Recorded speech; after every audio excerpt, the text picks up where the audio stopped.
প্রিয় দর্শক, অনেক সময় আমরা ঘুম থেকে উঠে দেখি ফজরের ফরজ নামাজ হয়ে গেছে, আর সুন্নত 2 রাকাত না পড়েই নামাজে দাঁড়িয়ে গেছি।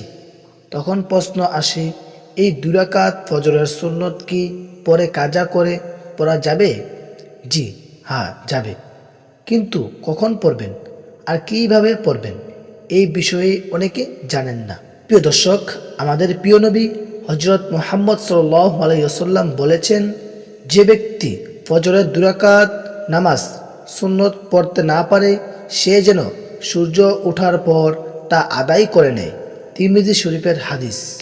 অর্থাৎ আপনি যদি ফজরের সুন্নত না পড়ে ফেলেন, তাহলে আপনি সূর্য ওঠার পর যখন নামাজ পড়া বৈধ হয়, তখন কাজা করে সেই 2 রাকাত আদায় করতে পারবেন।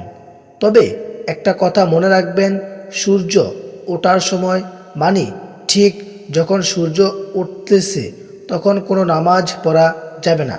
এই সময়টাতে নামাজ পড়া হারাম। তাই অপেক্ষা করুন 10 থেকে 15 মিনিট, তারপর পড়ুন। আবার ধরুন আপনি ঘুমিয়েছিলেন, ঘুম থেকে উঠলেন সকাল 7টায়, তখন ফজরের ওয়াক্ত তো শেষ, তখন কি করবেন? তখন প্রথমে পড়বেন 2 রাকাত ফজরের সুন্নত, তারপর কাজা ফরজ।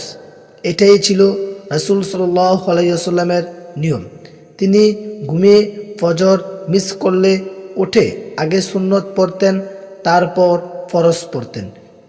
তবে যদি কেউ ইচ্ছাকৃতভাবে ফজরের নামাজ ফেলে দেন, সুন্নতের কাজা তার জন্য ওয়াজিব নয়, বরং ফরজটি কেবল কাজা করতে হবে।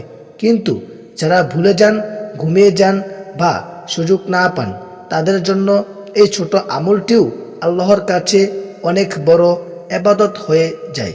ফজরের 2 রাকাত সুন্নত নামাজ, এটি পুরো দুনিয়া ও এর মধ্যে যা কিছু আছে তার চেয়েও উত্তম।